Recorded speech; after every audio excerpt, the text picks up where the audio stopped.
Bonsoir et merci de votre fidélité à France 3 Picardie. On commence ce journal par une commémoration de l'entente franco-britannique. Elle avait lieu aujourd'hui à Maricourt dans la Somme. C'est là que les troupes françaises et britanniques se sont rejoints le 1er juillet 1916 pour mener côte à côte sur le terrain la bataille contre les troupes allemandes. C'était le début de la bataille de la Somme. Estelle Prin et Vincent Gérard.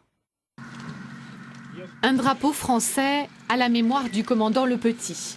Un drapeau britannique à la mémoire du lieutenant-colonel Brian Fairfax.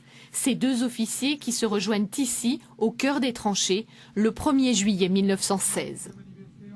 Justement, à cette occasion, nous avons donc découvert l'anecdote de deux officiers, l'un britannique et l'autre français, qui ont quitté la tranchée en même temps pour marquer leur entente cordiale. Et ça, c'était une chose qui nous touche profondément, puisque l'aspect humain, c'est surtout ça qu'on commémore au niveau de la Somme Remembrance Association. C'est côte à côte que les deux armées vont se battre. Des milliers de Français tombent au combat et encore aujourd'hui, leurs descendants sont en quête de la trace de leurs aïeux. Et surtout en voyant les tenues des soldats là, qui sont là aujourd'hui, qui représentent en fait avec l'uniforme français qui est de l'époque. Et je me dis que mon grand-père a été dans cette tenue et qu'il est passé face à l'ennemi comme ça, c'est quand même. Et quand je revois les étendues, à chaque fois que d'ailleurs je viens à la pêche, c'est marrant, quand je regarde les champs, je me dis que mon grand-père est tombé quelque part ici. Plusieurs régiments français, le 146e et le 153e, ont pour mission de s'emparer de Bois-Favière.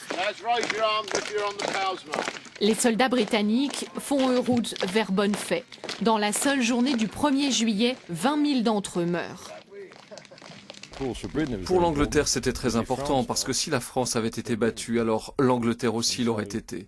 Donc l'investissement ici en France était vraiment nécessaire, sans oublier que seulement quelques années plus tard, nous nous sommes battus sur ces mêmes terres.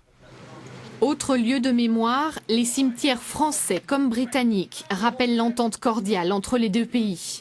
Cette alliance politique et militaire qui mena finalement à la victoire.